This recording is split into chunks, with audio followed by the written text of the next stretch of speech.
Hey Ummas, welcome to the Old Umma Club. I'm Joyce. And I'm Sophia. We are two friends in Los Angeles who had so many great coffee chats about our love for Jesus, being Korean in biracial marriages, and having kids mid-career, mid-30s. So we decided to turn it into a podcast. So grab a cup of coffee and join our conversations about aching backs, motherhood, marriage, Jesus, and everything in between. You ready? 하나, 둘, 셋, let's go! Let's go.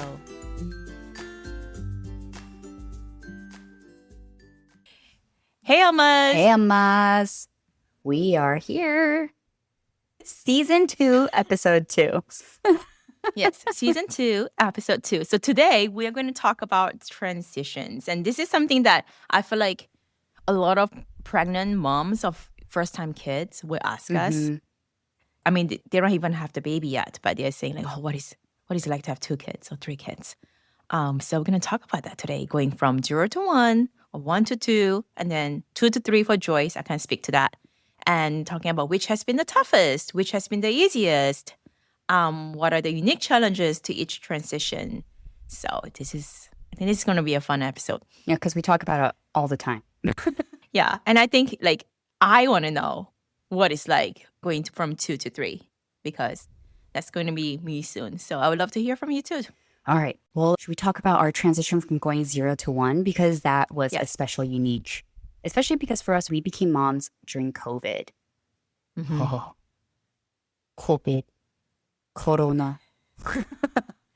Oh my gosh. That feels like such a long time ago. It was just like a blip. Yeah. The dark ages. Yeah. And it transformed so much after it. It's like nothing's really been the same since. That's true. Yeah. We're still living the repercussions, the reverberations. I don't know how to Reverberations, anyway. repercussions. Yes. All of it. Anyway, let's recap the ages of our children and how many we have. So Joyce, Kian is, your first Kian is how old? Yeah, so right Kian now? is 4.5 right now. Ty, my second, just became 2.5. And my youngest, Owen, is 4.5 months. Yeah. And yours, Sophia? And Tove, my first, is he's going to turn 4 in 2 months. And then Uri is 19 months. And then the third is still baking in my womb. He or she is, 15 weeks. Oh, 15 so quite weeks. early still. Yeah, second trimester, finally. I'm like, thankfully. Yeah, so I think we could like, going from 0 to 1 is obviously a big shocker, right? Like it's just because it's a whole new realm. You don't know what you're doing. Wait. Let's say, Joyce, just let it out. Which one has been the hardest transition? 0 to 1, 1 to 2, or 2 to 3? 2 to 3. Really? Yeah. Well, that sucks.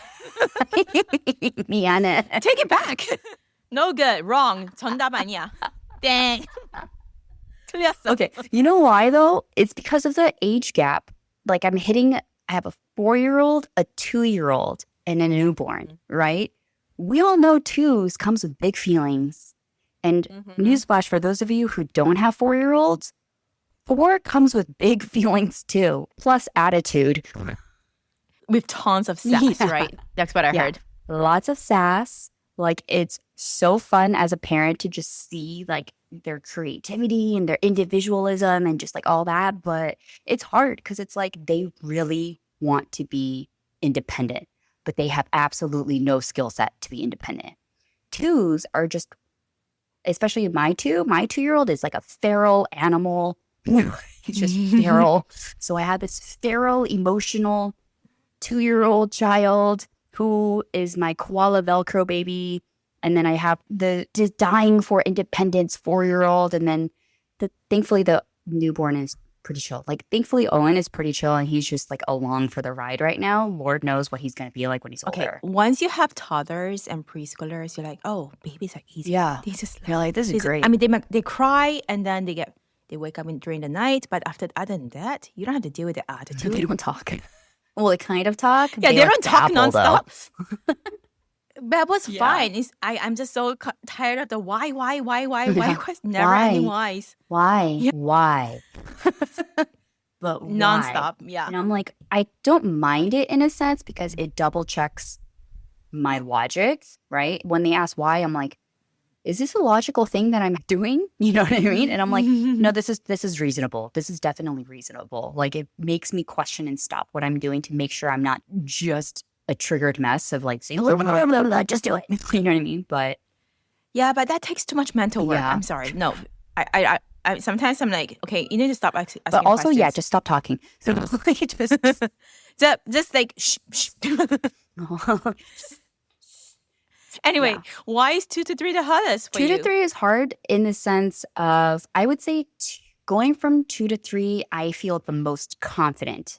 Like I have the most confidence, the greatest amount of joy, I want to say, with my Mm, kids.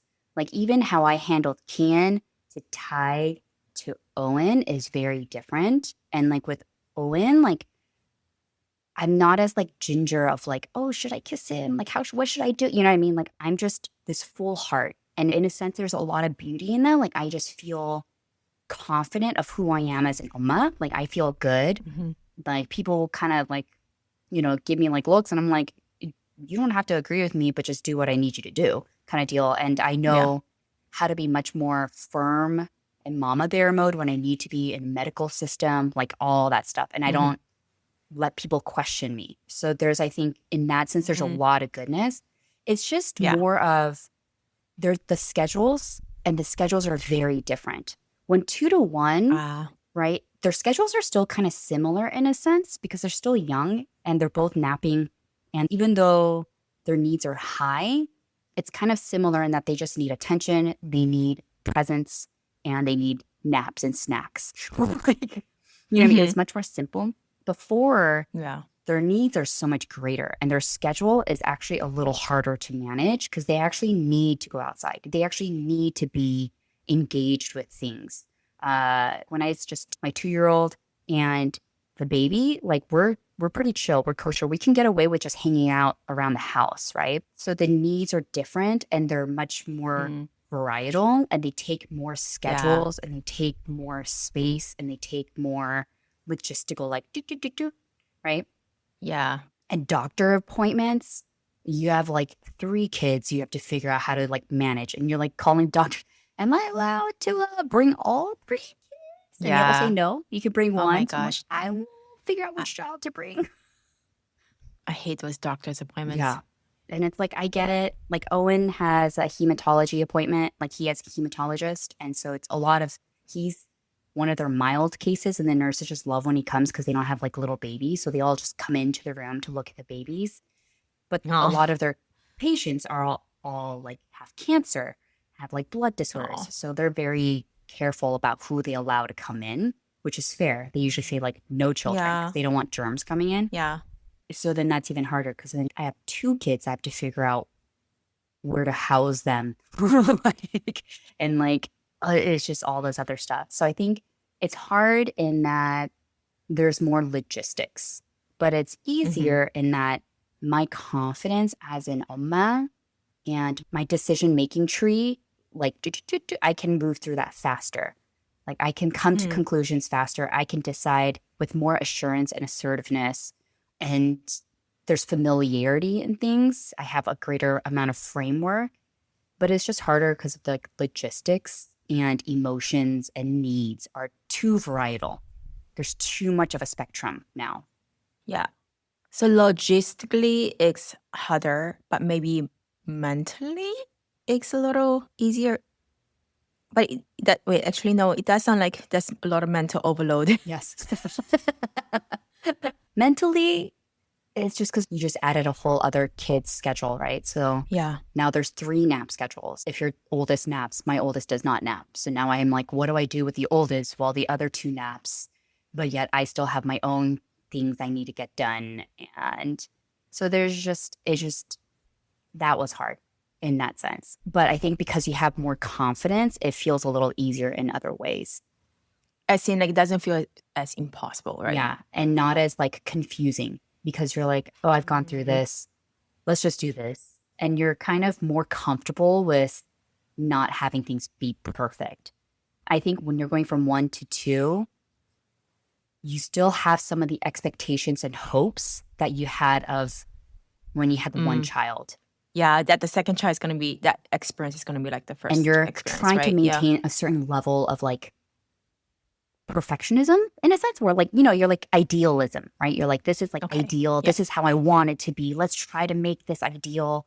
And then when you have the third, you're like, well, that's out the door. There is, like, we're just trying to survive. Just trying to survive.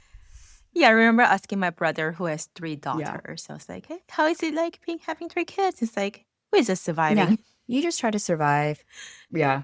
That probably changes as they get older, though. Well, there's like a family in our church, and they have 4 kids, and their kids are a kind of a spread gamut, but their youngest is the same age as Tyke. They're literally 3 days apart, 3 days apart. And their oldest is 9. So it's like a 7-year gap. But when I was talking to them, and they're all like, yeah, it doesn't get easier. It just gets different. And I was like, cool. Great. Cool. Thanks. Thank you for the glimmer of hope. They're like, it's just different. And same thing with one of my friends. She has 4 kids with this very similar age gap. And she's just like, yeah, it doesn't get easier. She's like, but it gets different and the problems are bigger. And it's true because her oldest is now dealing with like bullying. And it's dear. That's a very different problem and harder problem versus like right now, I'm like, just go to sleep. Yeah. But the exhaustion, right? They're less tired in that sense, but they're still dealing with like a crazier, different load. Yeah, I bet there's a lot more emotional hardship. I think it's much more like emotional and psychological and like mental versus like right now, I think it's very physical. And that same friend who has 4 kids, like her middle 2 are like 1 year apart. She found out she was pregnant with her 3rd child while she was like 3-4 months postpartum. Right. Yeah. So they're Irish twins. So she was at one point, she had 3 kids, like 3 and under, right? And so she was like, my goodness. And so when I talk to her about mine, she's like, Joyce, you're just in the thick of it. Like, I get it. And she's like, it is hard. She's like, I remember those times I broke a door. And I was like, yeah, I broke a couple of doors. She's like, yeah, it's okay. She's like, you're just because the kids are so needy and they physically really need you. Yeah. They're demanding in all ways possible. And so it is hard. I think that's why it's hard. That's why I felt like 2 to 3 is hard, is because I'm like, oh my God, I have so many things that need me. Like so many little humans that need me in very different ways. Mm-hmm. It's not just here, have a snack, but you have to meet each individual need in different ways with different mental capacity. Like, they're different. Yeah. They're not the same. Like 1 to 2, like the 2-year-old, like you can still get away with giving them the same needs. But like once it gets to 2 to 3, like the age gap spread is like so much bigger. So that is where I was like, oh, this is a lot. I don't know. So I'm sorry to. I've warned you, and now you know. Yeah, now I know. But I've always met each mothering stage with expecting the worst, and then just be pleasantly surprised when it's not as hellish as I expect it to be. Like. So I'm just going to be expecting hell. That's what I feel like. It's the best way to go to motherhood. Yeah, that's the right attitude to have. Just expect hell. Just expect it to be horrible, and then you're like, this is nice. Yeah. Okay. Yeah. No idealism here. Yeah. I mean, I think it's like, it depends also like on your amount of help, right? Like it is easier in a sense with going to 2 to 3 because my oldest now is in preschool versus when I went from 1 to 2. Yeah, both kids were home at that time. And granted, I still have 2 kids home, but it by this time, like you have a level of confidence and it depends on the temperament. But we'll see. Now I'm going to have 3 kids all at home starting this week. So pray for me. Well, for me, no, not I think. I know 0 to 1 was the hardest. 0 to 1 was hard. And because it was such a shock to my entire system. And because first of all, I didn't know I was pregnant with Tove until I was 6 months pregnant. You had a very different journey. And he was born premature. He was born 5 weeks early. So I went from like, oh, shoot, I'm pregnant to, 3 months later, here's the baby. Like it was just such a short transition from realizing I was pregnant to actually physically holding the child in my hands. I mean, this is a full confession, but when Tove was born, I had an infection. So they had to put Tove in the Mm. NICU. And because he was premature and I wasn't allowed to see him for 24 hours because in case like I was going to infect him and then he's going to infect Mm. the other babies in the NICU. And when I say this to mothers, they're like, oh, your heart must have been breaking. But after he was whisked off to the NICU, I literally forgot about Yeah. him. I forgot that I had a child. It was just like I went back to my old life. I didn't think my mind could shift so abruptly, literally overnight from like not having a child to being a mother. Well, it's also a very different perspective because, like, you weren't trying to have a kid, right? So your No. mindset was so different. Like, you weren't trying actively to have a kid. No, and You I did barely not had want to have a time. kid. Yeah. Yeah. I didn't want to have a kid. And every time I saw a baby, I was like, oh, thank God I don't have one of those. And God's That like, was my just wait, mindset. Sophia. I know. And then walking out of the hospital with this baby, I was wondering how this is legal. How am I allowed to just take this baby home? Like, what am like? Those are questions we all wonder. Not just I you. was a little terrified Like, you going just let home. me Like, what leave. do I You do? don't know if I'm a What good do I mom. do with this baby? I know. I didn't know how to put on a diaper. I didn't know anything about having a baby. So it was just such a sharp learning curve. I mean, I think every parent go through a learning curve when they first have a baby, but it was that mental shift of from not wanting to have a baby to like falling in love with this child, Mm-hmm. but then also just really struggling to hold on to my old lifestyle, Mm-hmm.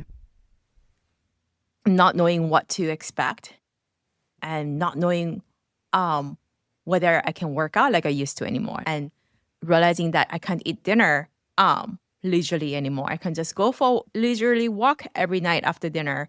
Like all my time was so I didn't have my schedule anymore. I didn't have my routine. Mm-hmm. Like everything needed to be reworked, but also how when you have a baby and the baby grows, like no routine is fixed. Everything just has to shift and change with the child as he grows and his needs change and his sleep schedules change and all of that.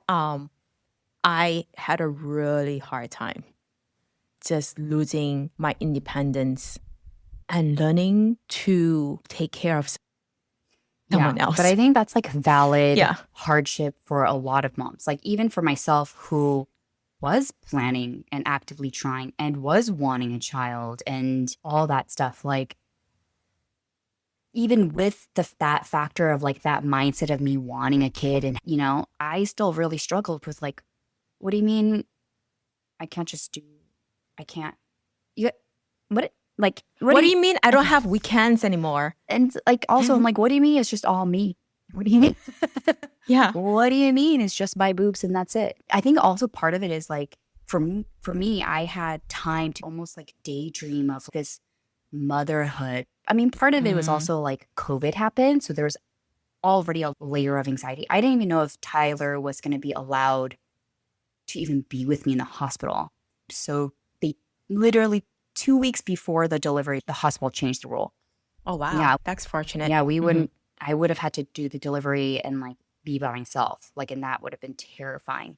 Um, That would be terrible for your first time. yeah, I think COVID really. Ugh. But yeah, I think that's a hard struggle that I hear a lot of people have. Even if you've been wanting this child, that shift is hard. And then you're also really faced with like, who am I now? Because you're like, now I'm also a mom. And that shifts a lot of priorities. It Oh, shifts a lot that of was things. so awkward for me when I remember the second night, the third night, the fourth night, David would wake me up. It's like, Mom, wake up. I'm like, who's mom?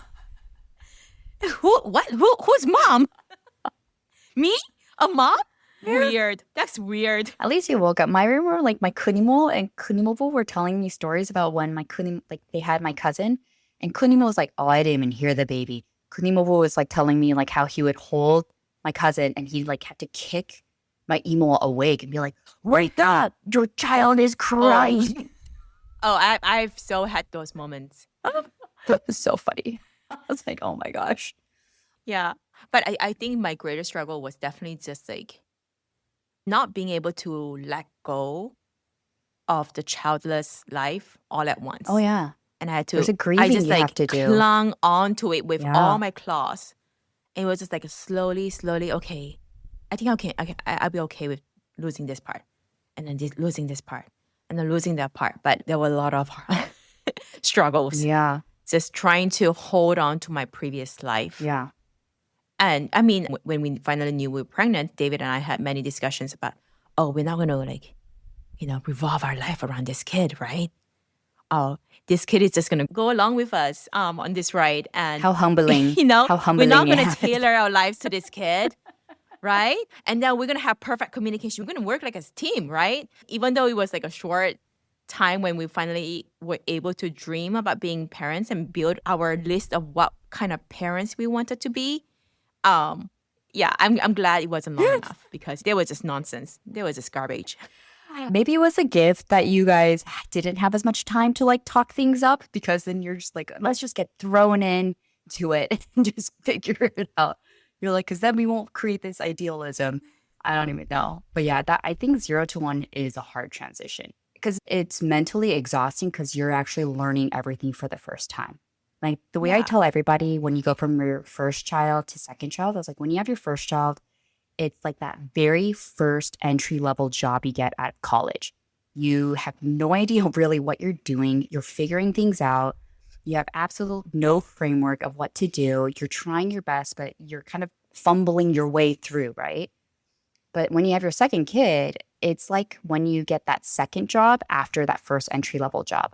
And you're like, okay, it's the same job, but it's just upgraded. And you're like, okay, I have a framework. I have a familiarity of my role.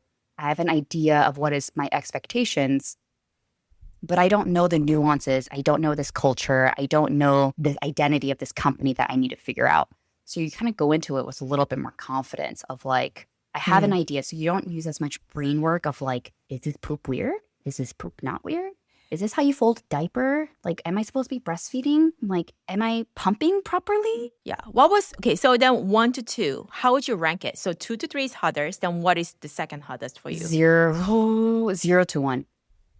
Okay, so then what was 1 to 2 like for you? 1 to 2 was hard at the very first early parts, mostly because my postpartum, all of my postpartum seasons have just all been a special journey. But 1 to 2 was like rough because we had back-to-back Yeah, I COVID, then we had remember. hand, foot, Hmm. mouth, and then we were literally stuck in complete isolation for the first 4 months after Ty was born. Like, I think we had 3 weeks of like people coming over and visiting. And then after that, that was it. We were just done. And we couldn't see anybody. We really couldn't leave the house because of like the hand, foot, mouth stuff, like and the COVID stuff. And so that was hard. Yeah, I remember your first year being really hard because I also remember during Tyke's toll, Yeah. you were giving an announcement and you just kind of broke down and cried a little and said it was really Yeah. hard. It was But hard. But I think it's just because the circumstances made it really yeah, hard for us. And also, part of it was when we went from 1 to 2, what was hard about it was that's when I started seeing more of Kian's kind of behavioral stuff start popping up. mm, And we just thought it was kind of just because he was so bored from not having my attention anymore and not having as much input. And so that's when we transitioned him into preschool. And that helped. But then now that we've had gone from 2 to 3, that's when I was like, oh, looking back, I was like, oh, we misunderstood that need. Yeah. So yeah, 1 to 2 was hard, mostly I think because of circumstances. And honestly, we were really in the thick of Kian with his eczema and yeah, his food allergies and his food reactivity. Uh, it's much better now. So like that level of stress, that's what made 0 to 1 really hard. And that's also what made 1 to 2 hard because his eczema and his food allergies were just all consuming of like our anxiety and our stresses yeah, and all that stuff. yeah, Yeah. yeah. There are common challenges with each Mm-hmm. transitions. But then there's also unique challenges where it really depends on like the temperament and the personality of the child, what individual struggles each household is going through, how your marriage dynamics is, the health of your own mental state, Yeah. spiritual state, emotional state. Like it's all very individual, definitely. Yeah. And part of it too is also like Tyg was just not a good sleeper. He is now. He's probably our better sleeper now ish. But Tyg didn't sleep through the night until he was 18 months old, and he breastfed through the night multiple times until he suddenly randomly self-weaned himself at 18 months. So at that transition, I remember my mental health went pretty dark. Yeah. Dark. Dude, that is exhausting. Yeah. You just physically just sucked dry. Yeah, in all ways. And so I was just like, oh, I don't know if I can do this. But he couldn't take a bottle. He wouldn't take a bottle. So it's like I couldn't even transition. If I wanted to transition to just bottle feeding, like there was just no way that I could do it. What about you? How's your transition going from 1 to 2? 1 to 2, I think I followed my old familiar wise sage advice and expected hell. And it was pleasantly not hell. I'm telling you, this is tried and true advice. Just expect hell. But yes, 1 to 2 was actually not bad. I remember when Uri was born, there was just so much gratefulness in me. And there was, my heart felt it was going to burst with the fullness of it. And there's such particular joy when your firstborn comes and meets the baby for the first time. Oh, that moment is just so sweet. And he's like kissing her, and then he forgets about her, and he remembers her. And it's like my two precious ones meeting for the first time. It felt even more sweet to me than I meeting my second born for the first time. It was just like, oh, I think what was easy was that by then I wasn't clinging on to my old lifestyle. And in fact, I was a lot more flexible in letting things go. Like I wasn't like so stingy about, oh, this is my workout time. Like if it's only a half hour, that's fine. Like I was able to really be more relaxed about things. And there were things that I knew what to expect, like all the sleep regressions. And I was definitely with Tove, I did not want to meet people. So I was it wasn't even COVID. I was self-isolating. I didn't want to see people. I didn't want to talk to people. I just wanted to cocoon because I think I just felt so depleted in many ways. And even going to church felt daunting because I was like, but I only had like 4 hours of sleep. But by the time I had Uri, I'm like, 4 hours sleep, great. Like, hey, that's amazing. And also my body was a little bit more used to sleep deprivation. I remember with the first, just going outside felt like so much work. Okay, I have to pack this, I have to pack that. Oh no, I forgot this. And just buckling the child into the car felt like a lot. I don't know why. It was the whole process was overwhelming for me. But then with Uri, it's like, oh, buckle, and then like everything's already all packed. And then like it was a breeze to take one or both of them to the grocery store. I didn't feel like I needed to leave one of them at home. And I was a lot more used to and even wanted to just have my kids do life with me. And I figured out a better way to be able to do that, where I didn't feel like I needed to engage with this child the whole time. And Uri was brought up as a baby quite differently from Tove, where Tove had so much one-to-one attention. Uri was like just kind of along for the ride. And I went out and met people. And I breastfed her with lots of layers over me. A tent. In front of people, I had a tent. But I was like more confident in doing that. With Tove, I would literally go into the bathroom and sit on the toilet and breastfeed. Well, I remember you like breastfeeding a Tove at Collective. You were like around the corner, like hidden completely. I would hide. I didn't even know you were there until you magically just appeared out of nowhere. And I was like, oh, hello. Didn't know you were there. Yep, that was me. And Uri, I was less free than you, Joyce, but still more free for Sophia.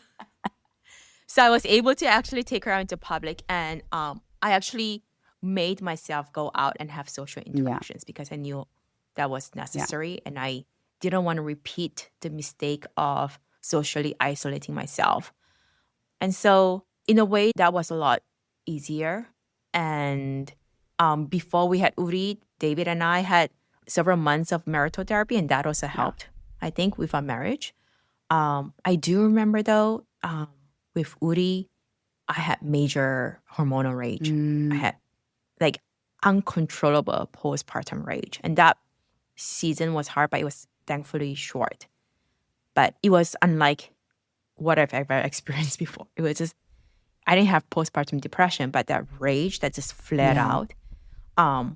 Because I think my body at that time was still acclimating to the level of stimulation. Because at each child, you have to keep expanding your capacity to be able to like withstand the level of stimulation with both kids screaming and both child needing you and all of that. Yeah. You also transitioned to becoming a stay-at-home mom for the first time. That's a lot. And that's a big transition, that was too. a lot of You had a lot of transitions going going on right there. Yeah, for me, I had really bad postpartum depression and postpartum anxiety after having Kian, my first.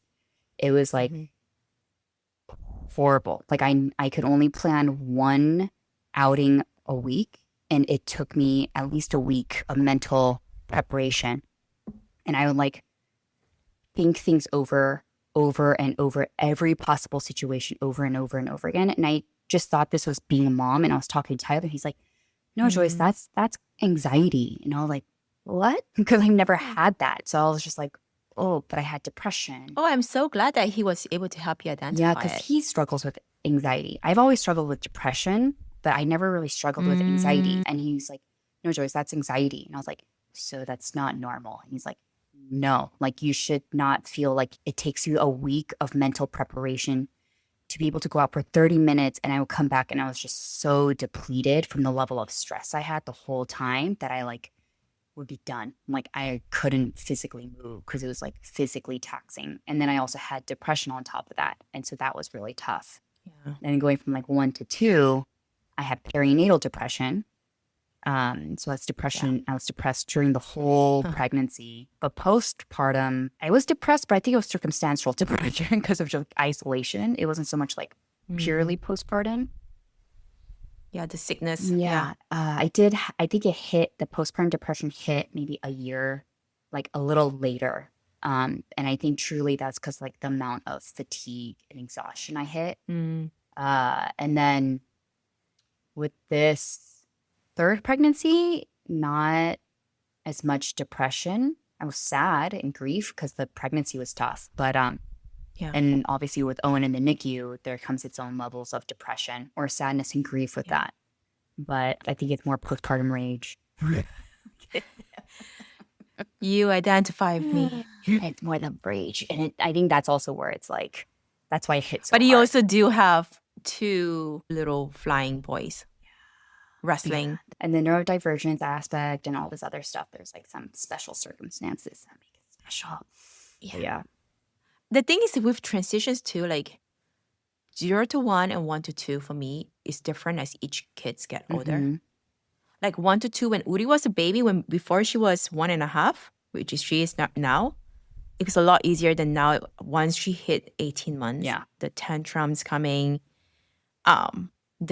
she wakes up from her naps and then she just screams and screams and screams. Like you just had a good nap, but then she just wakes up in a horrible mood. And then now like she's like wanting to be held all the time. There's definitely specific needs coming up more. So it's not as easy to just be like, oh, you're just going for the ride. So my 1 to 2 is shifting as Uri gets older. And as Tove becomes 4. Like his needs are changing too. I think that's also why 2 to 3 is hard, is because you have 2 pairs of feet running in opposite directions, but you still have one attached to you. You're like, where do I go? One went this way, one went that way. Severely outnumbered. That's why I liked caged and gated parks, because it's just like, I'm like, well, they can only go so far where I can't see them, but I know that they can't. Perhaps, did they open that gate? I don't know. Like, there's been that. And I think, the 4-year-olds, the mischief is really strong. So, like, mischief. Kian? He's mischievous? He's in this new thing where he's like, oh, I'm just trying to be tricky. And I'm like, no, that is not tricky or silly. Like, he ran away from Tyler in the grocery store and he had no idea where he was. And that's like a mild, That's yeah, it's such a scary. Yeah. scary moment. Oh, yeah, two pairs of feet. And they never run together. They always run in the opposite direction. And I'm like, what the? I can't pick and choose which child. Why would they run together? They need to make maximum chaos. That's the life goal. Maximum You chaos. would think so. If they run together, that's not chaotic Well, I enough. think it's because Tyke is in a no phase. So Kian will try to get Tyke to come with him. He's like, Tyke, let's go here. And Tyke is like, no. And then Kian is just like, okay, fine. And then he runs off. And then Tyke just like Oh out my of gosh. spite goes out in the opposite direction. Like, Dude, this is the other thing. As these kids get older, their relationship, shifts. right? The sibling fights, the arguments, the screams because one hit another child, and then the tattling. Yeah, the relationship that has to be oh, navigated. the snitching. I always tell him, like, we don't snitch in this family. Stop snitching. So I always redirect. So like, he's like, Tyke hit me. And I was like, okay, well, did you talk with him first before talking to me? He's like, no. I'm like, okay, well, turn your butt around. Go talk with Tyke. And then you can come to me afterwards. And then he's like, okay. And he goes over. He's like, Tyke, you hit me. And it hurt. And then Tyke's like, no. Yeah. He's like, that wasn't nice. And Tyke's like, no. That's his favorite word right now. No. He goes, no, you hit me. And I'm like, no, he hit me. And he's like, no.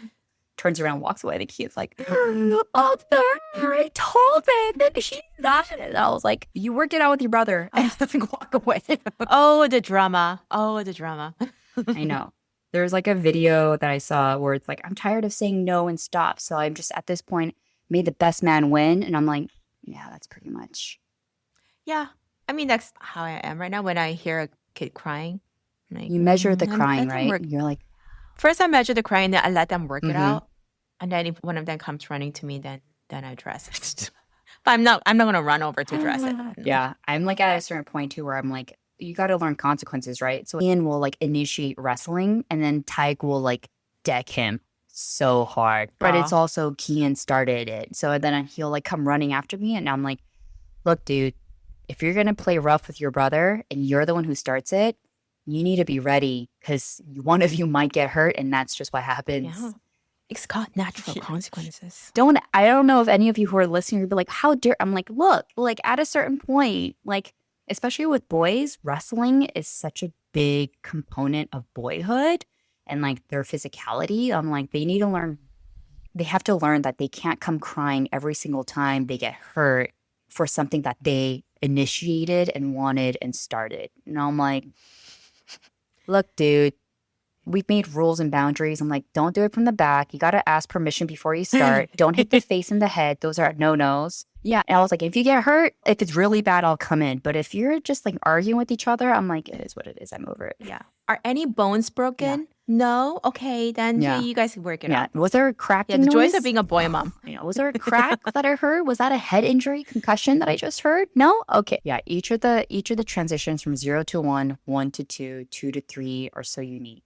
They come with complexity and layering, but at least the good news is like we have time to learn all of it. Like I have like so much respect for parents who have twins, triplets, quadruplets right off the bat because I'm like, whoa, that's a lot. But it's also, I don't know. It's like their needs are exactly the same at the exact same time. I don't know.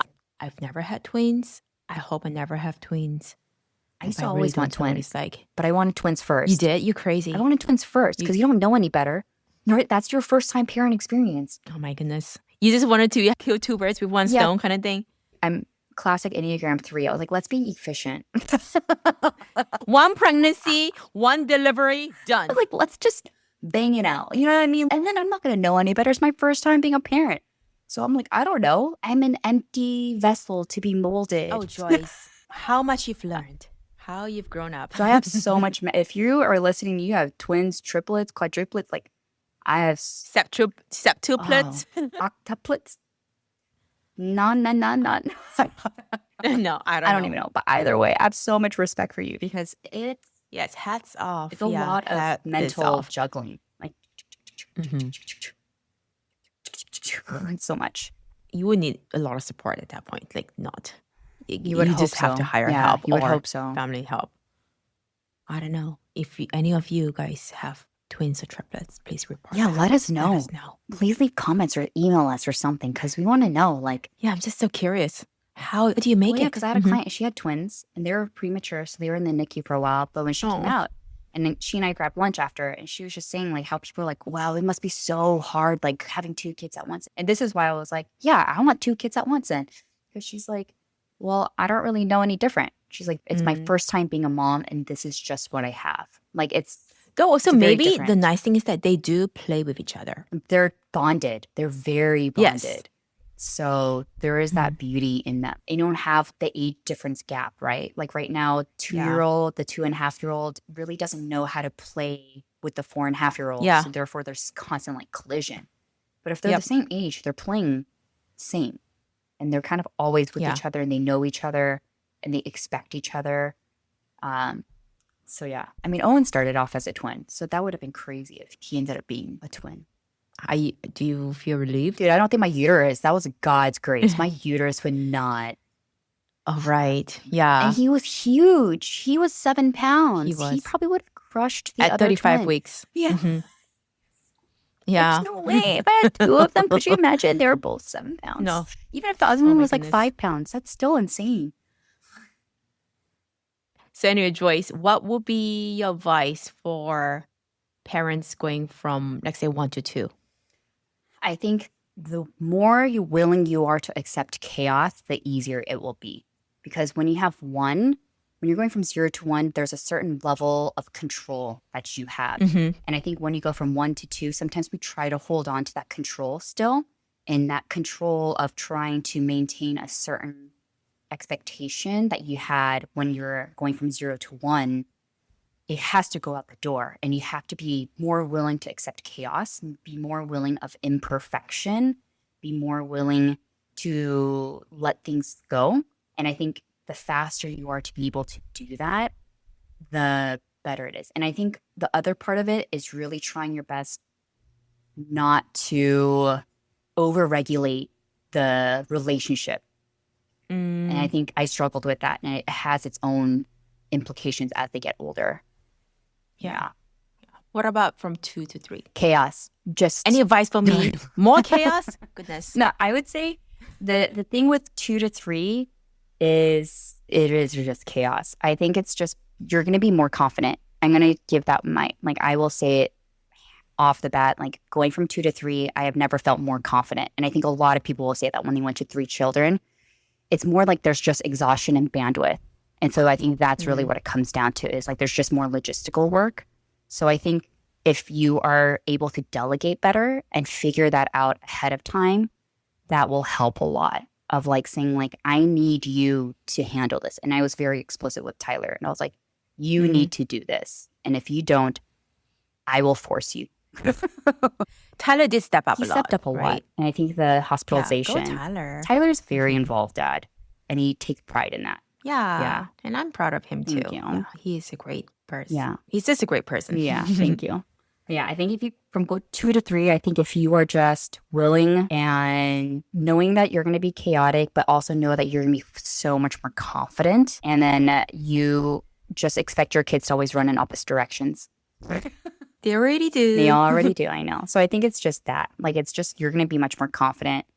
And I think being able to delegate, being explicit in what you're delegating can make a really big difference. And like finding things that you can potentially offload and give to your partner and help them be more involved. Because I think that's the danger is if you, even going from 1 to 2, you can still carry the load by yourself pretty easy. 2 to 3 is, you cannot. You cannot. That's going to be tricky, given that I think both David and I are pretty full with our plate. So it's hard for me to ask him to do more. Or figure out where you can kind of switch is I think maybe kind of take turns and like figuring out ways in that way. But yeah. All right. Well. All right, Ummas. This is our honest report on our transitions. And I think we will have to report back again. Yes, we will do Maybe in a another year. report back once Sophia goes from 2 to 3. Sophia, do you want to close us out with prayer? Sure. All right. Thank you, Lord. for just giving us all these quivers in our bows. Each child is so uniquely formed, and each child brings such unique joys and blessings. Whichever season we're in, whichever transition we're in, Lord, I pray that we will fully be able to see your presence and see you in it, and we'll be able to have full thankfulness, Lord. And that our hearts will be full with your fullness, Lord. And each transition, whichever transition we are in, Lord, give us exactly what we need to be able to bear it with joy and grace, fully relying on you, Lord. Strip what you need to strip down and feel what you need to feel. Pray all of this in Jesus' name. Amen. Amen. All right, Ummas. Until next time. Bye. Thank you so much for listening. If you've been liking our episodes, please follow, like, subscribe, or leave us a review on Apple Podcasts or Spotify, wherever you listen to podcasts. We'd love to connect with you and hear your thoughts and feedback. You can find us on Instagram at The Old Umma Club, or reach out to us at theoldummaclub@gmail.com. Gotta give a big thank you to Kevin McLeod for our music. Until next time, Ummas, may the Lord bless you and keep you sane, hydrated, and fulfilled the way only He can.